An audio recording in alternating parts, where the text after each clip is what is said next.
Ang intense ng mga kaganapan ngayon sa abot kamay na pangarap sapagkat guguho ang mundo ni Moira dahil sa sasapitin ng anak niyang si Zoe. Dito nga ay may malaking pasabog si Justin tungkol sa totoong pagkatao ni Zoe, matapos nga itong hindi bigyan ng mana ni Don Pepe. Samantala ay ikakagulat naman nila Aling Susan at Diyosa ang plano ni Lynette na papuntahin nga ng bahay nila itong si Zoe. Mawawala naman ang pagdududa ni Lynette sa asawa niyang si Doc Carlos dahil nga sa mas iisipin nila ang kalagayan ni Zoe sa ina nitong si Moira. Dagdag naman ni Diyosa na pwede naman nga daw na mag-alala itong si Lynette pero wag lang sagad na sagad at tandaan nga daw nila na utak demonyo pa din itong si Zoe. Sasabihin pa nga ni Aling Susan na meron daw sungay itong si Zoe at Paskong Pasko nga daw at ayaw niyang makipagbardagulan.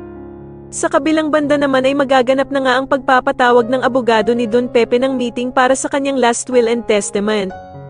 Dito nga dahil sa masyado ng malala ang kalagayan ng kanilang lolo Pepe, ay ipapaliwanag nito sa kanila ang mga detalye at kung ano-ano ang ipapamana nito sa kanila.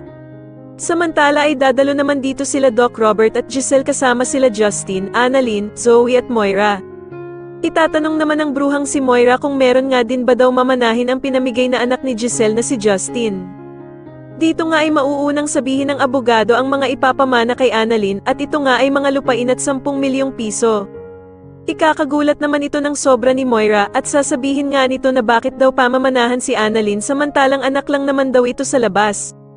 Sobrang ikakagulantang naman ni Moira ang sasabihin ng abogado na hindi daw pala isinama ni Don Pepe ang anak niyang si Zoe sa mga pamamanahan nito.